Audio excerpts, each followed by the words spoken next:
मैं हूँ काशी विद्यापीठ से पढ़ा हुआ विद्वान पुरुष, और ये तीनों अनपढ़ बैठे थे। इन ना बेरा क्या है का भी, और इनको भी बराबर हमारे जो मेरे समान इनको वो दक्षिणा दी गई है रोजाना। अब राजा ने मंत्री का निराश का डी भाई क्यों, तो आपने क्या देखा यहाँ पर? अब मंत्री फंस गया भाई। मंत्री बोला, मैं बोला जी मैं पता करता हूँ भाई के बात से, मैंने तो विद्वान दिखे थे सारे, मैं पता करता हूँ क्या कहानी है, अब पता करो, अरे नहीं तो आपको जो है मैं सजा दूंगा। अब वो मंत्री फंस गया, उसने भी बीच बिचारा करना पड़ गया अपना भी। नो बोला तुम बेवकूफ़ कहो, नो बताओ कहो थे के तो नो बोला जी मैं तो अपनी कथा करूँ, और ये नो कहता है जो तुम कहे जो वही, जो ये कहे वही। अच्छा तो के आप क्या कह रहे थे? बोला यूँ नो कहता कब तक नंबेगी, कब से नंबेगी। अरे तो भाई बोला यूँ नो कहता जी नंबर दे इतने नंबेगी। ये तो माया लुटन आ रहे थे यार। तो मंत्री बड़ा विद्वान था, वो ला लिया सब। तू क्या कथा कर रहा था? मैं रामायण पढ़ रहा था, प्रकरण चल रहा था, वे रावण सीता उठा ले गया रामचंद्र जी से वन से, और ऐसे तो राजा बुला लिया कि ऐसे है बात, मैं बताता हूँ। क्या? ये कथा कर रहा था कि रावण सीता उठा ले गया। और वही बात तो से बार बार कह लो, चाहे उसको एक बार कह लो, बात वही है जी, उसका लाभ उतना ही प्राप्त होता है। जैसे एक श्लोक है, रावण मांगन गया चून ताते लंक बही करून। अगर इसने पढ़ ले तो सारी रामायण घूम की पूरी छटोरी का लाभ हमें मिल गया। रावण मांगन गया चून और ताते लंक बही करून, पूरी रामायण हमारे कंप्यूटर की तरह दिमाग में घूम गई। ये जो पढ़ रहा था कि रावण सीता ठा ले गया, और ये न्यू कहता जी जो ये कह रहा बिल्कुल ठीक है। नो सोच लो इसका सेकंड कर रहा था, यो कथा कर रहा था, नो सोच लो इसकी भी कथा गेल होगी। चलो भैया भी मान गई, पर यूं ये कहता कब तक नम बहेगी, कब तक नम बहेगी। ये यूं कह रहा था रावण तने जुल्म तो कर दिया, पर कब तक तेरी पार पड़ेगी, सीता उठा के ले रहा। यूं न्यू कहता भाई कब तक नम बहेगी, रावण तने तो गलती कर दी। और यूं के कहता भाई ये नो का था नंबर दे इतने नंबर। रावण के मन में न्यो थी देखी जाएगी इतना था नंबर, इतना तो नंबर जाके देखूंगा, देखी जाएगी जो होगी, क्योंकि सभी इस बात पर सेट हैं आगे की देखी जाएगी। चोर चोरी करता हुआ भी न सोचा देखी जाएगी। तो यूँ नो कहता भाई नंबर दे इतने नंबर है, नंबर दे इतने नंबर। रावण नो सोच रहा था, और बक्कल उतरा उसका आख्या। क्यों भाई, क्यों मैं फर्क पाया इसमें? जब नाटक भाई मैं नो नहीं सोच, नो नहीं कहूँ था भाई है, तो वह गलती होगी। दूसरा इसमें एक कारण और बताते हैं कि राजा के ना, ये दूसरी कहानी। तो इस प्रकार अब हमने इसको रोजी रोटी का कारण बना लिया। एक समय एक जब हमने नाम नहीं लिया था, ये बात फिर याद आवे। एक गांव था छोटा सा, उसमें एक किसी की मौत होगी। पंडित जी ने तो वहाँ ले गए, क्योंकि वो ज़्यादा ज़रूरी काम समझागा भी अंतिम संस्कार के समय, काफ़ी समय लगना था। और उड़ा पंडित जी दूसरा एक और था, वो जा रहा था कि बाहर। एक और था उड़ा ने बोला वो भी चला दे है काम सा, उसने बुला ले। वो फेरा उल्टी किताब पकड़ रहा, और लक्ष्मी चंद की रागनी गाओ माए माए, और वो फेरे करवा दिए, चलो छापते। तो यहाँ तक सीमित हो गया। तो कहने का भाव ये है कि विद्वता को बर्बाद कर दिया और सतमार्ग को खराब कर दिया। ये भोली आत्मा फिर जावा कहाँ बेचारी, जिन्हें ABC का भी ना बेरा भक्ति के मार्ग का। इस प्रकार भूत जुनी जहाँ छूट है पिंड प्रदान करंत, पर गरीब दास जिंदा कह नहीं मिला भगवान। जय सतगुरु की संगत करते तेरे सकल कर्म कट जाई, अमरपुरी पर आसन होते जहां धूप ना छाए। यदि तुम पूर्ण संत की शरण में आ जाते, ना कनागत काटने, ना माता दोकनी, ना पिंड बरवानी है, और ना कि तो प्रेत सलाह पर जाना, ना 84 में जाना। ये सारा झंझट मिट जाता है।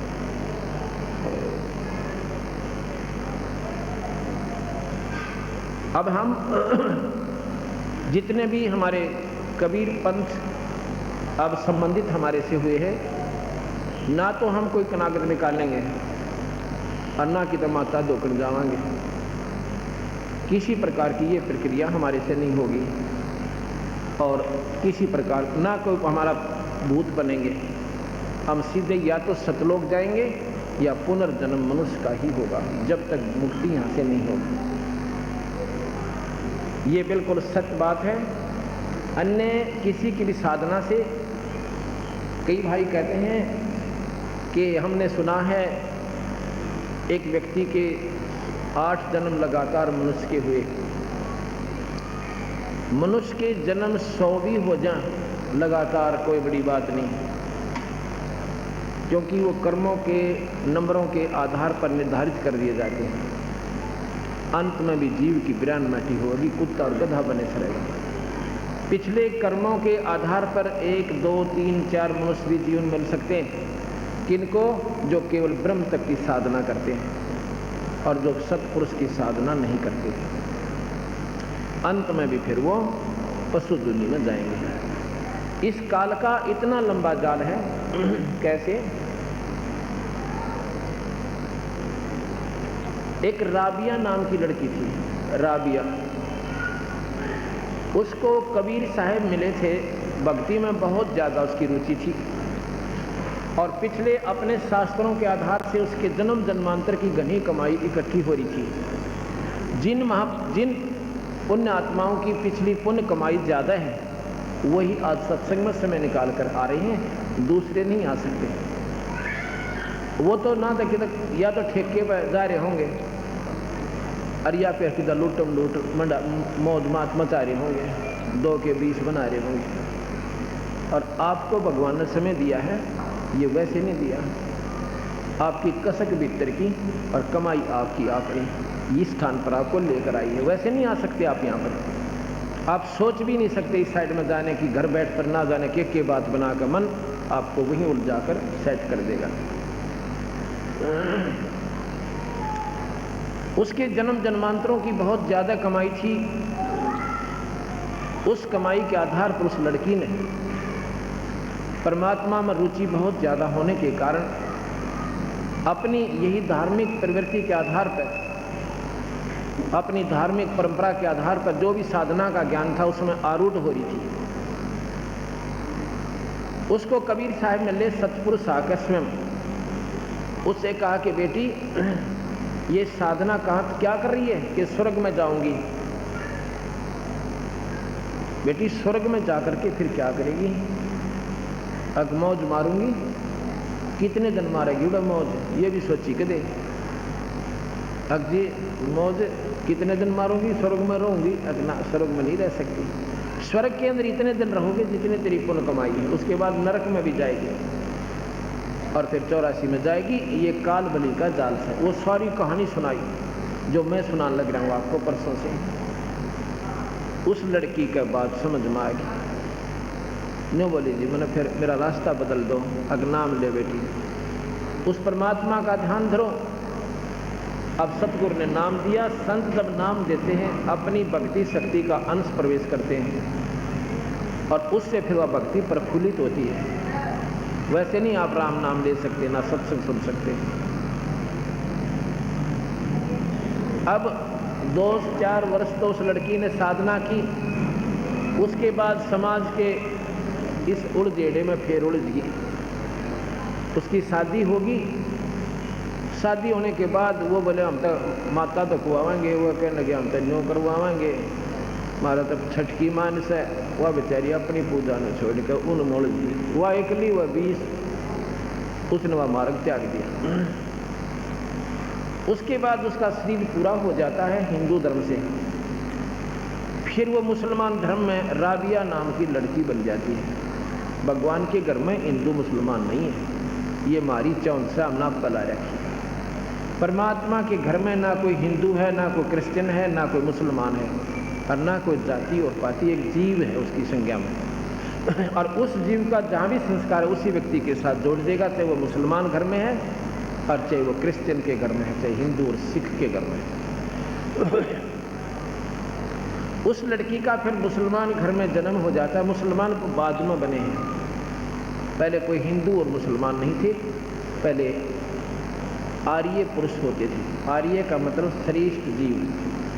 श्रेष्ठ कैसे थे? हमारे समाज में हुक्का, बीड़ी, शराब, तम्बाकू बिल्कुल नहीं था।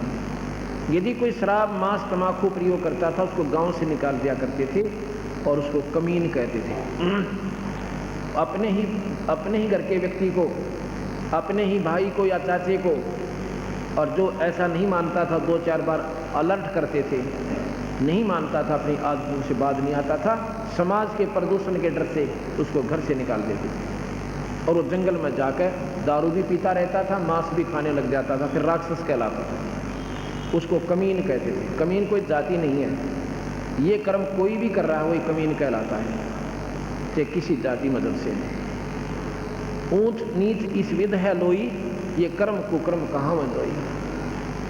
अच्छे काम करनिया चाहे किसी जाति से, आप उसने कितना भंगी भी कहते हो, हमारे लिए वो प्यारी आत्मा है जिसने विकार छोड़ दिए और परमात्मा के नाम को ऊपर आरूढ़ हो गया, वो पुण्य आत्मा, उच्च आत्मा है। ऊंच नीच इस विध है लोई, ये कर्म कुकर्म कहाँ मंजोई। कुकर्म करनिया नीच से, सुक्रम करने वाला उच्च प्राणी है। अब वहाँ जब उसका जन्म हो जाता है,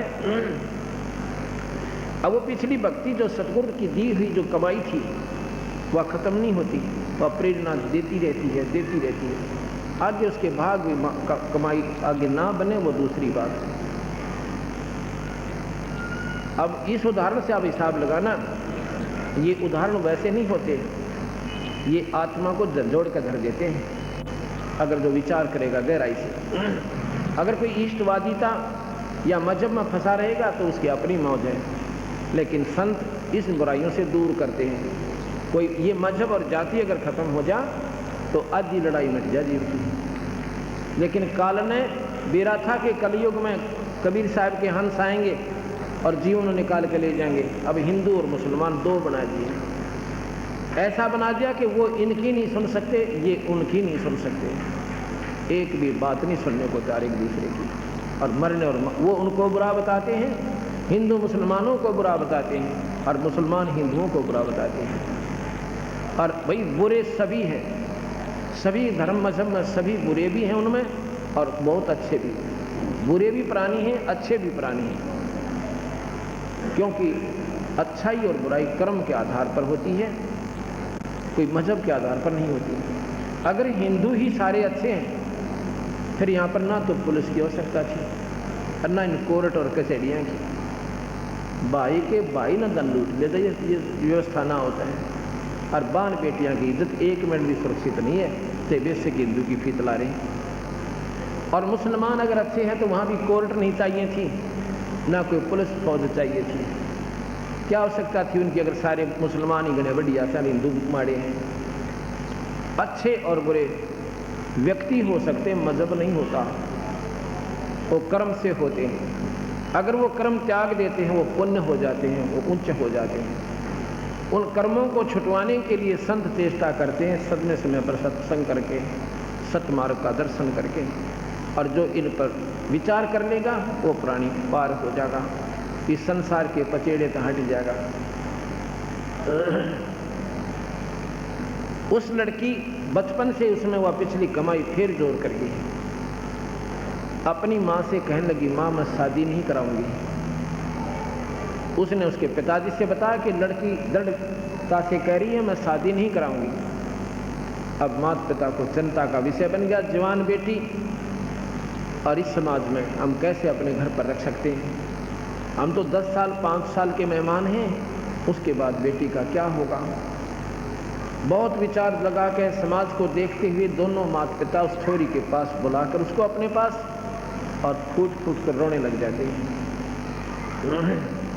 कहते हैं बेटी हम शादी के बिना आपकी शादी अवश्य करेंगे, ये हमारी मजबूरी समझ ले, और नहीं तो हम दोनों आत्महत्या करेंगे अगर तू शादी नहीं करवाओ।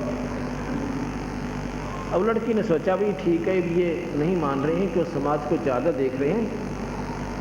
उसने हाँ भर ली, ठीक है मैं शादी करवा लेती हूँ, लेकिन मन में संकल्प कर लिया कि मैं अपने आने वाले उस पति से बात करूँगी। अब परमात्मा कोई ना कोई कारण भी बना देता है जब जिसकी सच्ची लगन लगे। शादी होगी, शादी के तुरंत बाद एक बहुत अच्छे ऑफिसर से, बहुत बड़े अधिकारी से, बहुत पैसे वाले से उस लड़की की शादी, क्योंकि उसके संस्कार प्रबल थे। संस्कारों के आधार पर ही हर प्राणी का संपर्क अच्छे पति पत्नी के रूप में अच्छी व्यवस्था में जाता है। शादी के बाद उसने अपने पति से कहा कि मैं आपसे 2 बात करना चाहती हूँ।